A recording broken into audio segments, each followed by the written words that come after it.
Hi hello ನಮಸ್ಕಾರ ಸ್ನೇಹಿತರೆ, ರನ್ನ ಟಿವಿಗೆ ನಿಮ್ಮೆಲ್ಲರಿಗೆ ಸ್ವಾಗತ.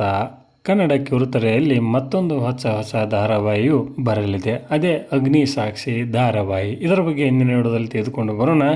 ನೀವು ಸಹಿತ ಕನ್ನಡದ ಧಾರಾವಾಹಿಗಳನ್ನು ಇಷ್ಟಪಡೋದಾದರೆ ಈ ವಿಡಿಯೋಗೆ ತಪ್ಪದೇ ಒಂದು ಲೈಕ್ ಮಾಡಿ.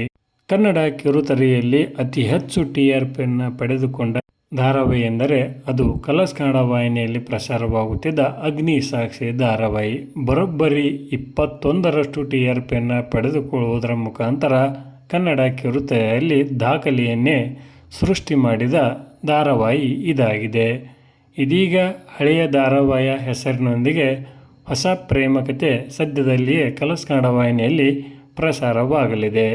ಇಂದಿಗೂ ಸಹಿತ ಸಿದ್ಧಾರ್ಥ್ ಮತ್ತು ಸನ್ನಿಧಿ ಪಾತ್ರಗಳನ್ನು ಜನರು ಮರೆತಿಲ್ಲವೆಂದೇ ಹೇಳಬಹುದು. ವಿಭಿನ್ನವಾಗಿ ಮತ್ತೊಮ್ಮೆ ಹೊಸ ಕಥಾ ಹಂದರದೊಂದಿಗೆ ಅಗ್ನಿ ಸಾಕ್ಷಿ ಧಾರಾವಾಹಿಯು ಸದ್ಯದಲ್ಲಿಯೇ ಕಲರ್ಸ್ ಕನ್ನಡ ವಾಹಿನಿಯಲ್ಲಿ ಬರಲಿದೆ. ಇನ್ನು ಹಳೆಯ ಅಗ್ನಿ ಸಾಕ್ಷಿ ಧಾರಾವಾಹಿಯಲ್ಲಿ ಸಿದ್ಧಾರ್ಥ್ ಪಾತ್ರವನ್ನು ವಿಜಯ್ ಸೂರ್ಯ ಅವರು ಮತ್ತು ಸನ್ನಿಧಿ ಪಾತ್ರವನ್ನು ವೈಷ್ಣವಿ ಗೌಡ ಅವರು ನಿರ್ವಹಿಸಿಕೊಂಡು ಹೋಗುತ್ತಿದ್ದರು. ಇದೀಗ ಇಲ್ಲಿ ಹೊಸ ನಟ ನಟಿಯರು ಈ ಧಾರಾವಾಹಿಯಲ್ಲಿ ನಟಿಸುತ್ತಿದ್ದಾರೆ.